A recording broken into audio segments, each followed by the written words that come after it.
అసలు ఏంటి ఈ అదృష్టరత్నం? కోటీశ్వర్లు కావాలనే కల ప్రతి ఒక్కరిలో ఉంటుంది.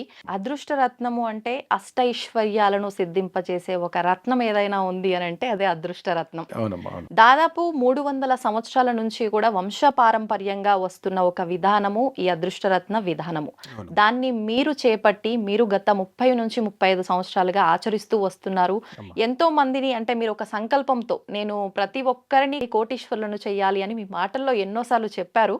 ఏంటండి దాని గురించి ఒక వివరణ ఇవ్వండి? 18,900 నవరత్నాలు ఉన్నాయో 18,900 దాంట్లో ఓన్లీ 32 రత్నాలు మాత్రమే అదృష్ట రత్నాలు. అంటే మీరు మిగిలిన రత్నాలకి ఈ రత్నానికి తేడా ఏంటంటే మిగిలిన రత్నాలు పాజిటివ్, నెగెటివ్ ఉంటాయి. అదృష్ట రత్నాలకు ఓన్లీ పాజిటివ్ ఉంటది. ఆహాహా! స్థిరత్వము, గొప్పదనము, ధనం ఉండడము, అన్ని రకాలుగా కలిసి ఉండడము, ఆరోగ్యము, ఆనందము, ఐశ్వర్యము.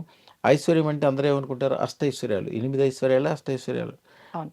కాదమ్మా. అసలు మొత్తం సర్వైశ్వర్యము. సర్వైశ్వర్యం ఇచ్చేదే అదృష్టరత్నం. హ్మ్. సర్వైశ్వర్యాలంటే 1,32,000 పాజిటివ్‌లుంటాయి. ఓహ్! దాంట్లో ఆరోగ్యం ఉంటది, ఆనందం ఉంటది.